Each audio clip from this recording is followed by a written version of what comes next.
Իրանի իշխանությունները կոչ են անում Դոնալդ Թրամփի վարչակազմին վերջ տալ Թեհրանի դեմ ճնշումներին։ Այս մասին BBC-ին տված հարցազրույցում այսօր ասել է Իրանի արտգործնախարար Մոհամմադ Ջավադ Զարիֆը։ Իրանը դյուրին թիրախ չէ, մենք չենք պատրաստվում որևէ մեկին սադրել, որևէ թշնամական գործողություն հրահրելու նպատակ եւս չունենք։ Դրա հետ մեկտեղ մենք պաշտպանվելու ենք։ Ես չեմ կարծում, որ մեր պատմությանն ու մեր կարողություններին ծանոթ որևէ գործիչ երբևիցե դիմի արկածախնդրության, հայտարարում է Իրանի դիվանագիտական գերատեսչության ղեկավարը մեկնաբանելով Թրամփի որդեգրած կոշտ դիրքորոշումը Թեհրանի հանդեպ։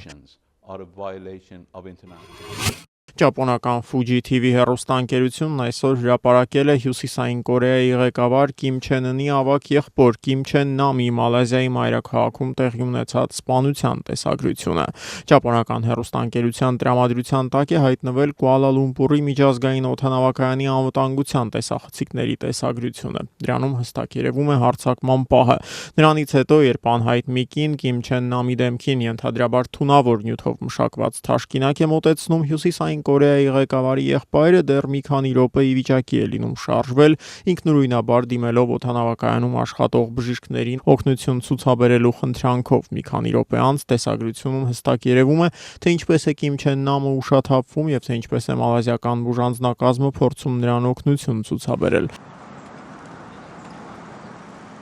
Տեսագրության հրապարակմանը զուգահեռ Մալազիայի ոստիկանությունն այսօր հրապարակել է Կիմ Չեն Նամի սպանությանն առնչություն ունեցող 11 անձանց լուսանկարները։ Նրանցից 4-ն, այդ թվում հարձակումն իրականացրած կինը, ձերբակալված են։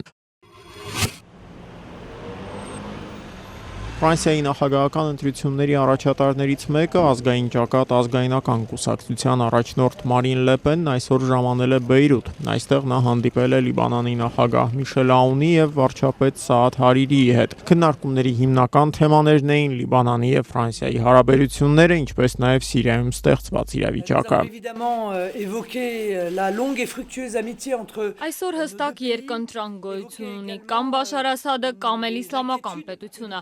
Խնդիրն իրատեսաբար դիտարկելու պարագայում հստակ է, որ չարյաց փոքրագույնը Բաշար Ասադն է։ Ֆրանսիայի համար Բաշար Ասադը շատ ավելի նախընտրելի տարբերակ է, քան իսլամական պետությունը։